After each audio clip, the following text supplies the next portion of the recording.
yeah, kind of, yeah. Absolutely. Yeah. If there's a hypnotherapist out there who's worth their salt, I would love for them to get inside there and try to figure out what happened in that 3 hours.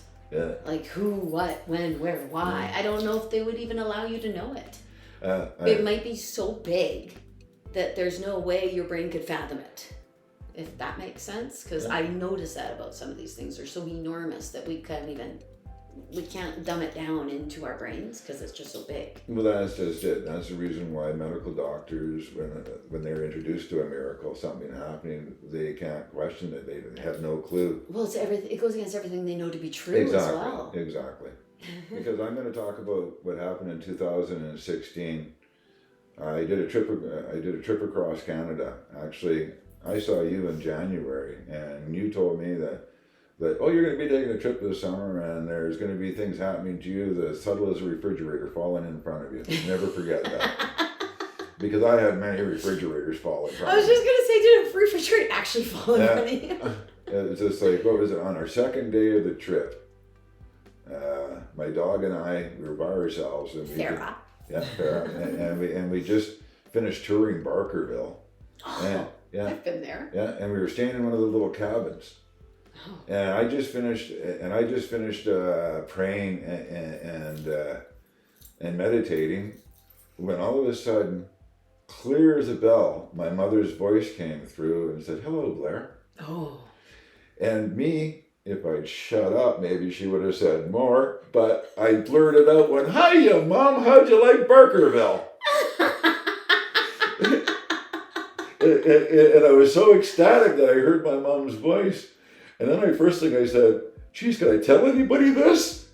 and I said, "Man, they're going to look at me like I'm weird. They're going to look at me like I have 3 heads. That's okay." And it was just like, I'm a veteran. I'm Blair. It's like I've heard of this happening to other people, but I never imagined what happened to me.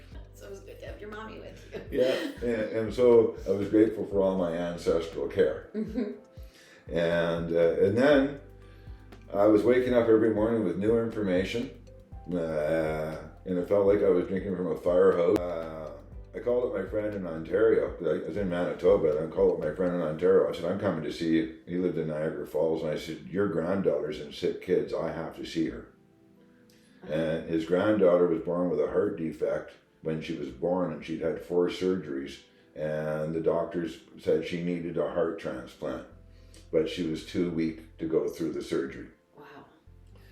And so the parents are just basically biding time until God decides to take her. Well, anyways, I got to Niagara Falls, and I said, "We got to get to sick kids right now. Call your son, call his wife, and have them meet at the hospital if they aren't already there." So we bombed to sick kids, and we went in there. And now I haven't had no training before. I had no clue what I was doing other than what God was telling me. Mm-hmm. And so Leanne, the mother, she goes, "Do you want to hold Ivy?" And I went, "No, the mother holds the child." And I said, and so with Leanne holding baby Ivy, I just placed my hands on the back of Ivy, and I said a prayer: "God, please heal this child. Please save this child and give this child a long life." That's what, basically, amen. Thank you, prayer's over. Okay, let's go for coffee. and we all went down. We went down to the cafeteria and had a coffee.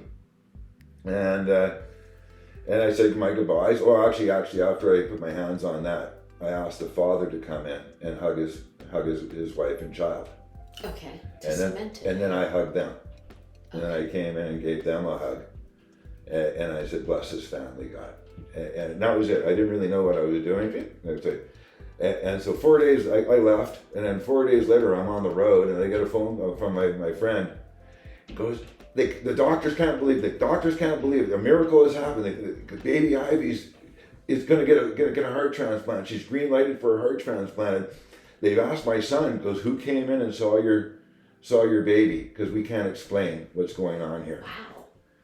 And then 4 days later, Ivy got a heart from a little boy in the States.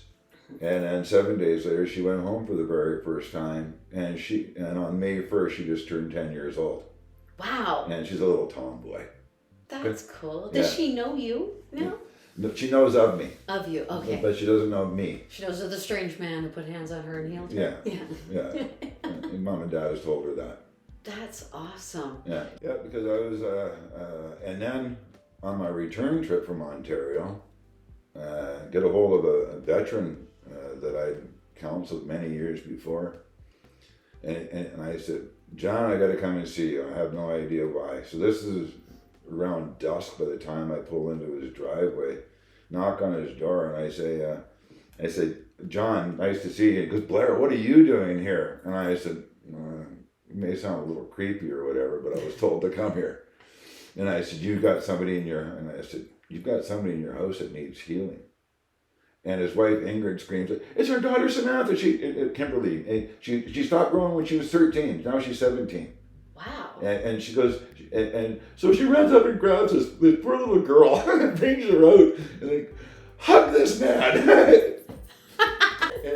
and so I knew how creeped out she was. Yeah. So I just said, could I put my hands on you? And I just put my hands on your shoulders. Yeah. I put my hands on your shoulders, right? And it's let me rest my hands on your shoulders. And she goes, okay.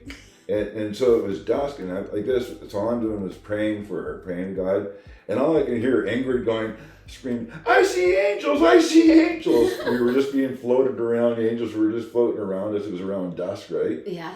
Yeah, and then they wanted me to come into the house, and I came in for a tea, and then I said, I have to leave. Because I knew that this household was healed. So when you leave, do you feel compelled that you have to leave because your energy now has to go so that the healing can become a thing? Because you are an obstruction to? Yeah, because every single one of us, when we come in to hug a person, we're bringing that in. Okay. And we leave that when we leave that person. Okay. That hug stays, but people just can't feel it anymore. The energy that we created. It's still there.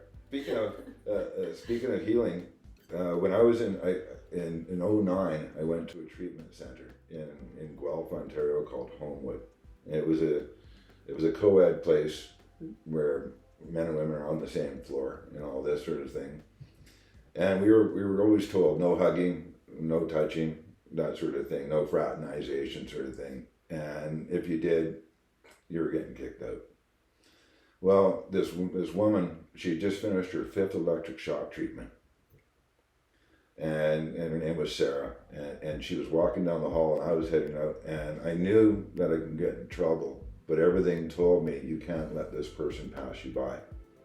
And so all I did was hold up my arms and I said, Sarah, there's a hug here if you want it. Just a hug. Well, she came in and just bawled. And I held her until she stopped hanging on to me. And then I walked her to her room. Then I didn't think anything of it. And so she sought me out at dinner time.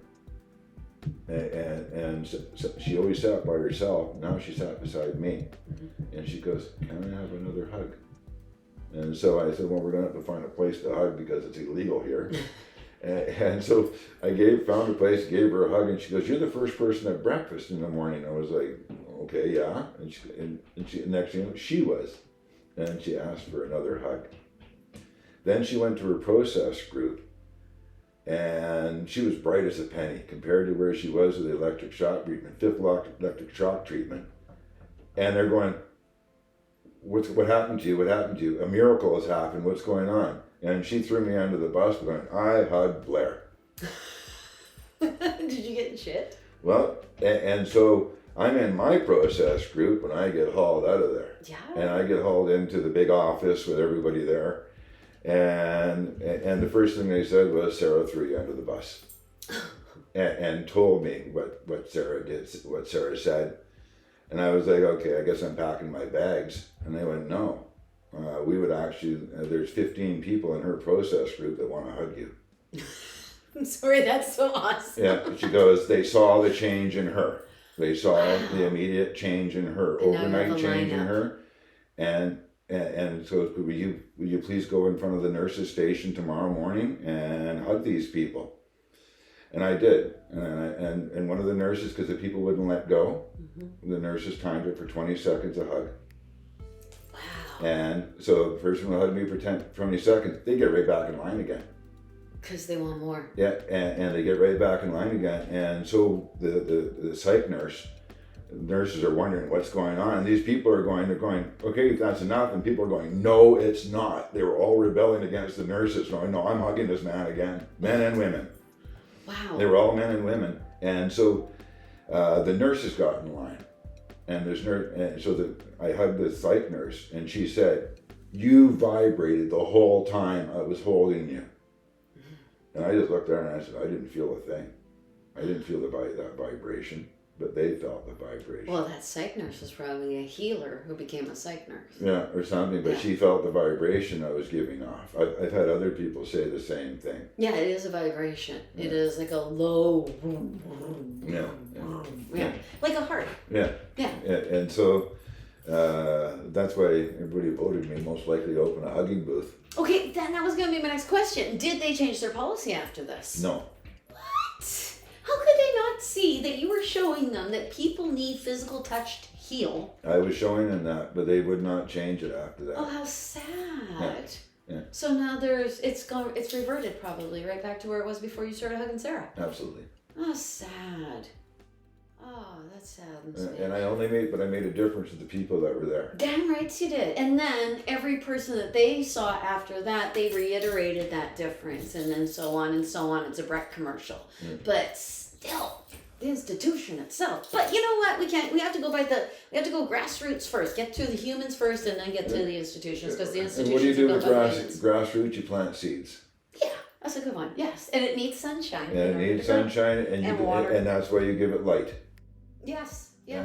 And I always say, if we only knew how powerful our words and our thoughts are, nobody would think anything negative for the rest of their lives. Yeah, people wouldn't be dicks so much. They would actually be thinking about realizing that love is the answer to everything. You know what? That's not true. And that's why I loved my cancer. I loved it. And did you even thank it for reminding you were human? Yep. The thing that was teaching me, and I was going, thank you, I love you, but I don't want you anymore. Because we don't have to own illnesses. They're not ours. They're not ours to own. And people hold on to illnesses like it's a lucky charm. It's like it's a rabbit's foot. But it's an identifier. It is an identifier. There's a lot of people, and maybe some people of low vibration, and those are the negative Normans and Nancys, they're using it to label themselves because they like the attention they're getting. Yeah, or it gives them power to victimize themselves. Right, yeah. Exactly. They can claim victim on that. And plus it gives them power over other people.